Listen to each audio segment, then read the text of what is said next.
హల్లెలూయా. దేవుని మహిమ కలుగును గాక. ఆరాధన చేసుకుందాం. ఆయన ఆరాధన చేద్దాము, దేవుని స్తుతిద్దాము. ఆయన మహాదేవుడు అండి, గొప్ప దేవుడు.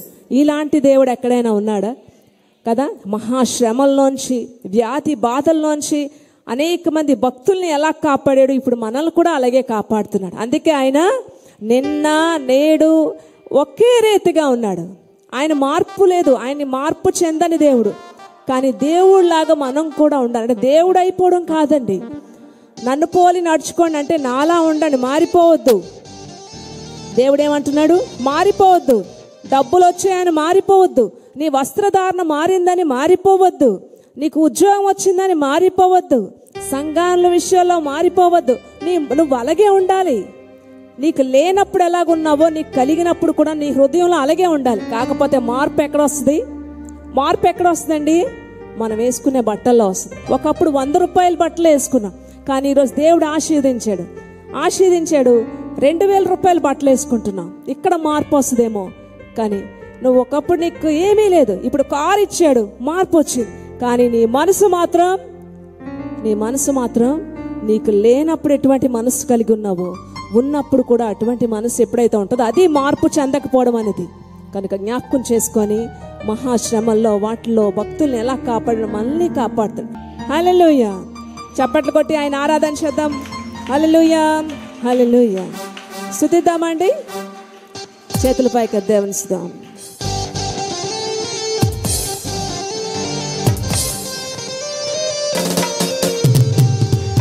చప్పట్లు కొట్టి ఆరాధన చేద్దాం. యేసే గొప్ప దేవుడు, యేసే శక్తిమంతుడు.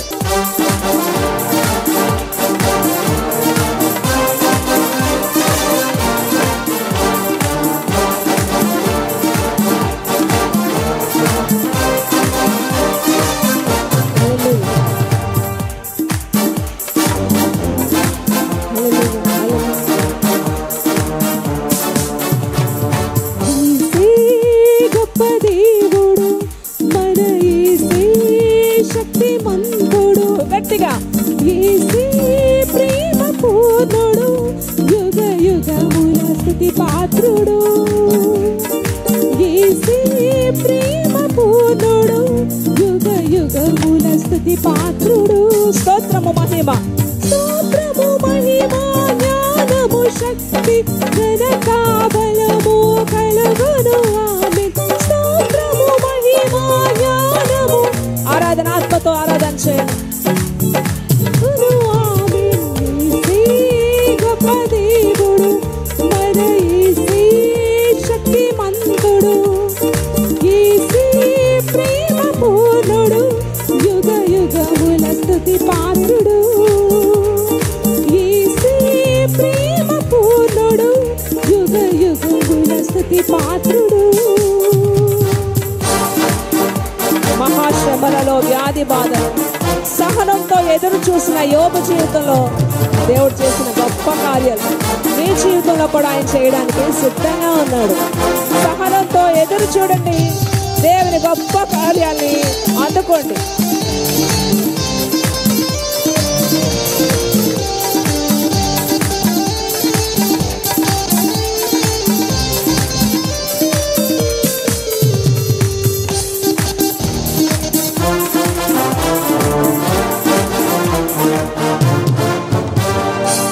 మహాశ్రమలలో, వ్యాధి బాధలలో సహనము చూపి స్థిరముగా నిలచిన యోబు వలెనే జీవించెదను. మహాశ్రమలలో, వ్యాధి బాధలలో సహనము చూపి స్థిరముగా నిలచిన యోబు వలెనే జీవించెదను.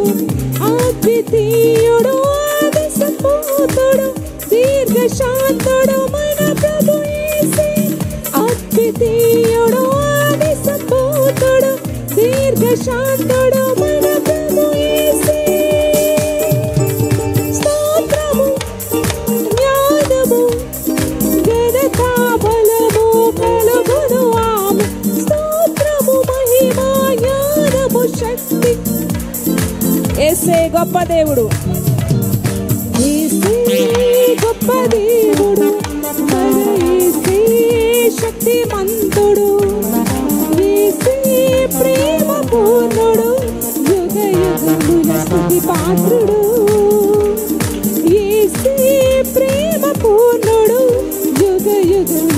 స్తుతి పాత్రుడు.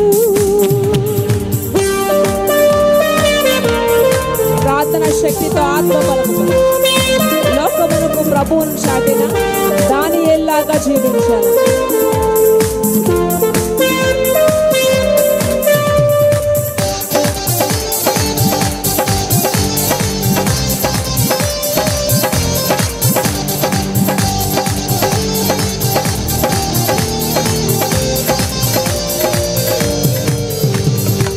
ప్రార్థన శక్తితో ఆత్మబలముతో లోకమునకు ప్రభువును చాటిన దానియేలు వలె జీవింతును.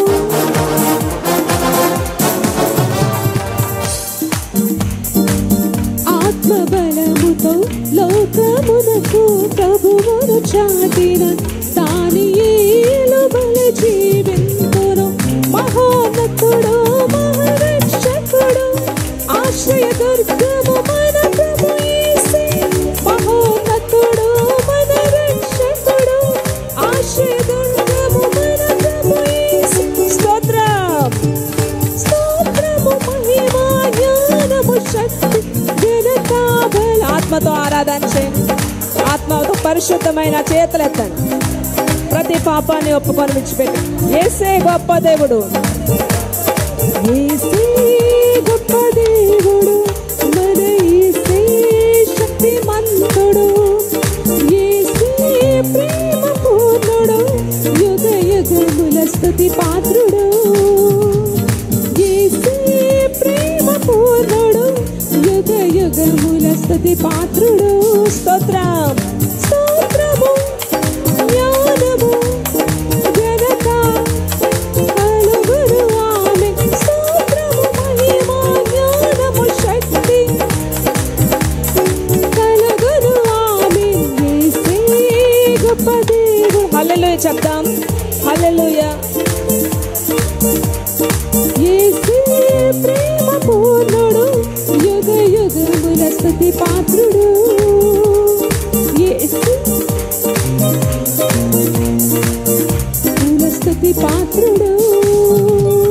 యేసే ప్రేమ పూర్ణుడు యుగ యుగ. తండ్రి నిర్దోషమైన చేతులతో ఎవరైతే నేను ఆరాధన చేస్తున్నారో ప్రతి పాపాన్ని క్షమించి నేను గొప్పగా తండ్రి నేను గొప్ప గొప్ప దీవెనలతో ఆరోగ్యంతో మీరు కాపాడండి ప్రభు. యేసే ప్రేమ పూర్ణుడు యుగ యుగముల స్తుతి పాత్రుడు. యేసే ప్రేమ పూర్ణుడు స్తుతి పాత్రుడు. హల్లెలూయా హల్లెలూయా హల్లెలూయా హల్లెలూయా హల్లెలూయా హల్లెలూయా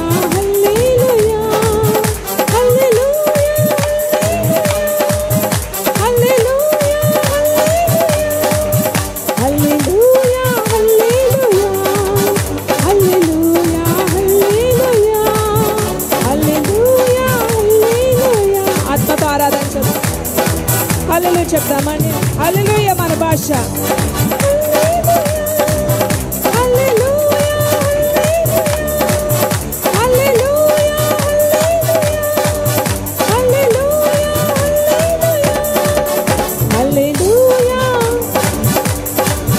Hallelujah.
సన్నిధిలో నిర్దోషముగా ఆరాధన చేయండి. దేవుని గొప్ప కార్యాలు మీరు చూస్తారు.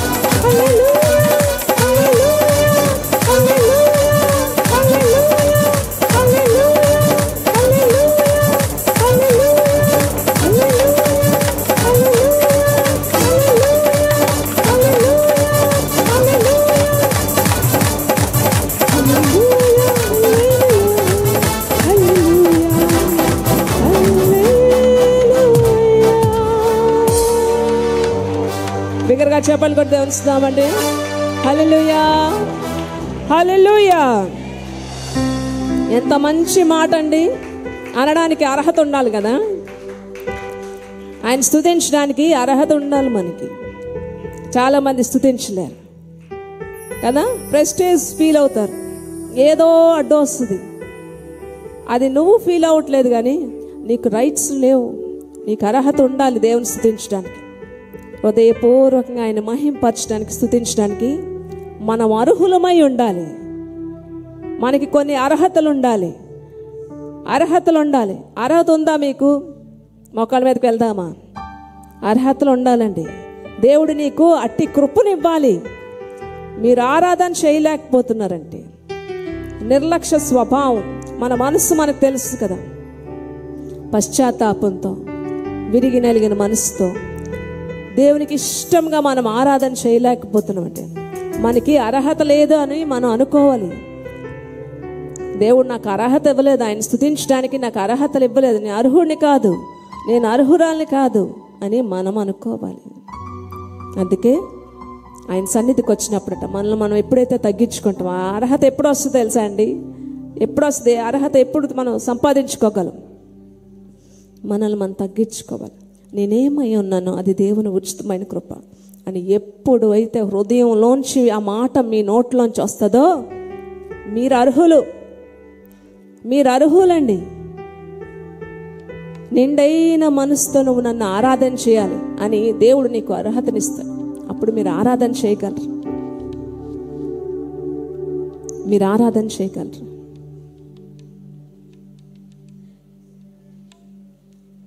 దావీదేమన్నాడు? రాజునన్నాడా? రాజునిప్పుడు రాజ్యానికే నేను రాజుని ప్రభా, నన్ను రాజుని చేసేసావు కాబట్టి నేను ఇప్పుడు అర్హుడిని అనలేదు. ఆ మందసం మోసుకొని వెళ్తుంటే, యెరూషలేములోకి మందసాన్ని మోసుకొని వెళ్తుంటే పిచ్చివాళ్లాగా గెంతాడంట. హృదయం నిండిపోయింది. ఒక రాజు డ్యాన్స్ వేస్తాడా? ఎంత చీప్ అయిపోతాడు కదా, అధికారుల దగ్గర, మంత్రుల దగ్గర, రాజ్యంలో ఉన్న కొన్ని వేల మంది దగ్గర, లక్షల మంది దగ్గర ఎంత చులకం చేశారు. అదే జరిగింది. బాబోయ్, నా ప్రెస్టేజ్ ఏం అవ్వాలి, నా పరువు ఏం కావాలి, ఇలా గాని చేశానంటే అనుకోలేదే. ఇప్పుడు దాన్ని వ్యతిరేకంగా వేరే విధాలుగా దాన్ని మలుస్తున్నారు. తాను ఆత్మ పరవశుడైపోయి, ఎందుకు లోపల నుంచి ఆ డాన్స్ వచ్చింది తెలుసా అండి?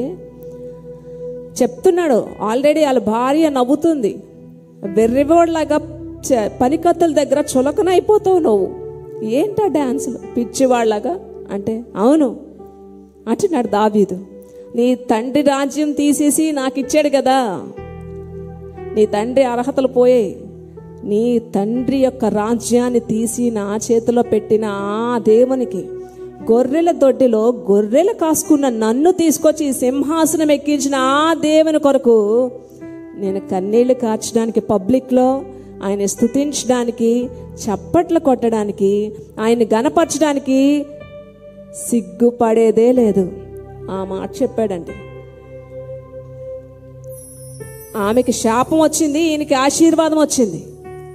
ఎవరైతే హేళన చేశారో, దేవుని స్తుతించడం విషయంలో ఎవరైతే హేళన చేశారో ఆమెకి శాపం వచ్చింది. ఎప్పుడైతే దావీదు రాజు అయ్యుండి తగ్గించుకున్నాడో, గొర్రెలు కాసుకున్న నన్ను తీసుకొచ్చి సింహాసనం ఎక్కించిన దేవుని కొరకని సిగ్గుపడాలి. ఎంతమంది అండి ఇలా ఉండగలరు? చెప్పగలరా మీరు? ఇది మా సొంతంగా నడిపించేది కాదు, దేవుని యొక్క అసిస్టెంట్లు మేము. దేవునికి అసిస్టెంట్లమే. అమ్మ అవ్వచ్చు, నేను అవ్వచ్చు. ఆయన ఏం చెప్తే అదే చేస్తాం. ఆయన పని వాళ్ళం మేము. ఆయన పని చేసుకోవడానికి మమ్మల్ని ఉపయోగించుకున్న ఒక ఇద్దరు పనోళ్ళు మేమిద్దరము కూడా. కనుక మేమేది మా సొంతంగా చేయం. కనుక అందుకనే ఎన్ని కష్టాలు వస్తున్నా, ఎన్ని అవమానాలు వస్తున్నా, సంఘంలో నమ్మకంగా ఉంటూ మేళ్లు పొందుకొని మా మీద రాళ్ళు విసురుతున్నా సరే లేచి నిల్చుంటున్నామంటే ఇది సంఘమే కావచ్చు, మేమే కావచ్చు. ఎవరి అధికారంలో ఉన్నాం? జీవం కలిగిన దేవునికి అధికారంలో ఉన్నాం కాబట్టి రాళ్ళు దెబ్బలకు ముందు యేసు ప్రభు వచ్చి నిల్చుంటున్నారు. మా మీద పడే రాళ్ళు దెబ్బలకు ముందు ఆయన గాయపరచబడుతున్నారు. అంత గొప్ప దేవుడిని మేము కలిగి ఉన్నాం. కనుక మారడానికి ప్రయత్నించండి. ఇలాంటి పరిస్థితుల్లోంచి అసూయ, మత్సరాలు రోజు రోజుకి ఎక్కువైపోతున్న, మనిషిలో ఎక్కువైపోతున్న వీటి నుంచి మారడానికి ప్రయత్నించండి. ప్రతి ఒక్కరిలో తప్పులు ఉంటాయండి. తప్పు లేని వాళ్ళు ఎవ్వరూ లేరు. ఆయనకు అన్నీ తెలుసండి. కనుక ఈ సంఘంలో ఉన్న ప్రతి ఒక్కరికి చేతులెత్తి నమస్కరిస్తూ చెప్తుంది, ప్రతి ఒక్కరూ నిజాయితీగా బ్రతకడానికి ప్రయత్నించండి. కష్టమైన నీతికి నిల్చోవడానికి ప్రయత్నించండి. అబద్ధాలకి అలవాటు పడకండి, అసూయలకి అలవాటు పడకండి. దయచేసి మారడానికి ప్రయత్నించండి. రేపు అనేది నీ లిస్టులో ఉందో లేదో తెలియదు. కనుక ఈరోజు ఈ మాటలు తీసుకొని పరిశుద్ధమైన జీవితాలతో ఆయన్ని ఆరాధించండి. నిజాయితీగా బ్రతకండి. కష్టమైనా సరే గొప్ప బహుమానాన్ని మీరు తప్పకుండా పొందుకుంటారు. మరొక్కసారి ఆరాధన చేద్దామా?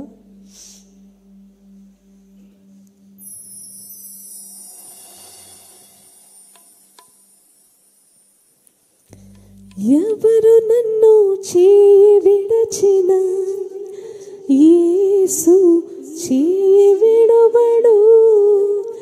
ఎవరు నన్ను చేయి విడచిన యేసు చేయి విడవడు, చేయి విడవడు. చేతుల పైకెత్తి ఆరాధన చేద్దామా? నిర్దోషమైన చేతుల పైకెత్తి. నన్ను చేయి విడవడు, ఎవరు నన్ను చేయి విడచిన యేసు చేయి విడవడు. ఎవరు నన్ను చేయి విడచిన యేసు చేయి విడవడు. తల్లి ఆయనే, తండ్రి ఆయనే. తల్లిలాగా ఆదరిస్తాడు, తండ్రిలాగా మనల్ని కాపాడతాడు. కనుక ఈ రోజులు అయిపోతున్నాయి, పాత సంవత్సరం ముగిసిపోతుంది. నిజాయితీగా నన్ను నేను మార్చుకుంటానని మిమ్మల్ని మార్చుకోవాలి.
మనిషికి అసూయ, ఒకరికి ఒక పని చెప్తే ఇంకొకరికి పడదు.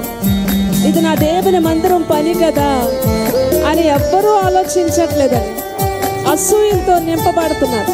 నాకు చేతనైన పని, నాకు వచ్చిన పని పెట్టుబడిగా దేవుని సన్నిధిలో ఖర్చు పెడతాననే ఒక నిజమైన క్రైస్తవుడు మాకు దొరకడం లేదండి. ప్రతిదీ కూడా డబ్బుతో ముడిపెడుతున్నారు దేవుని యొక్క పని.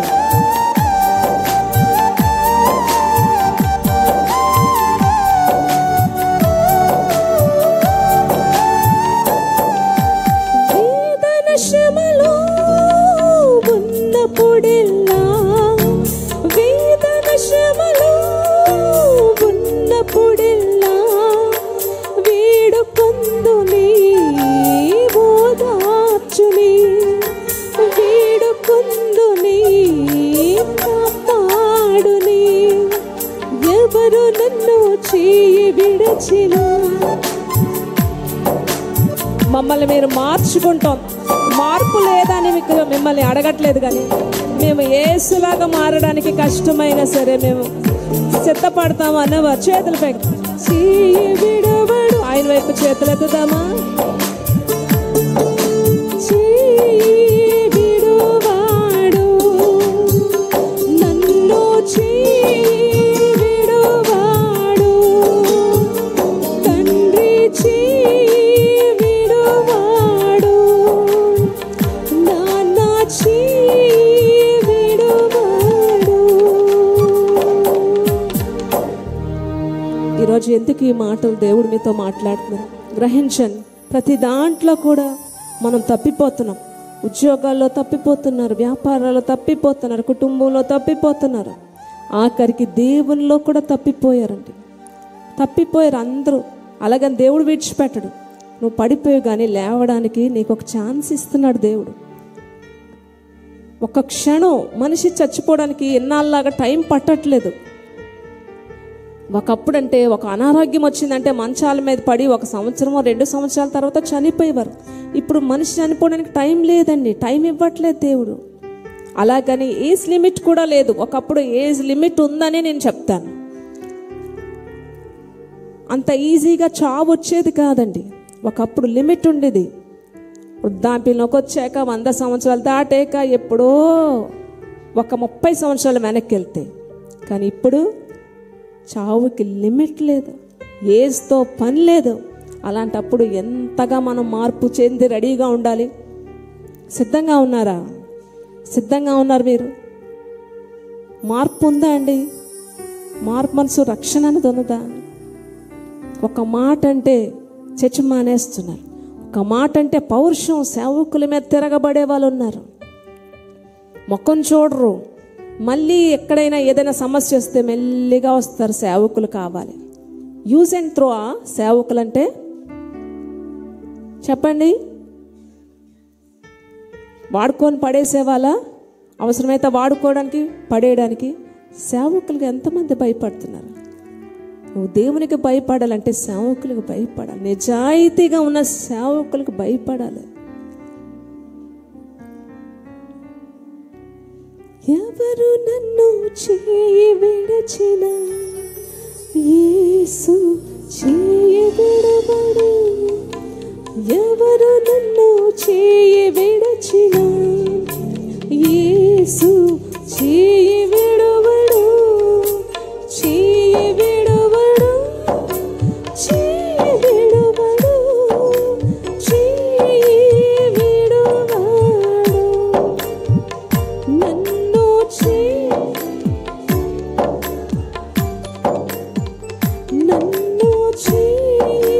విడవడు తండ్రి చేయి విడవడు. ఈ మాటలు నాలో నేను తీసుకున్నాను. నేను మార్పు చెందడానికే, ఆయనలాగా ఉండడానికే నేను క్రైస్తవుని అవుతాను అనుకున్న వాళ్ళు ఎవరైనా నిజముగా దేవుడు ఈరోజు మీతో మాట్లాడితే ప్రార్థన చేయడానికి పశ్చాత్తాపంతో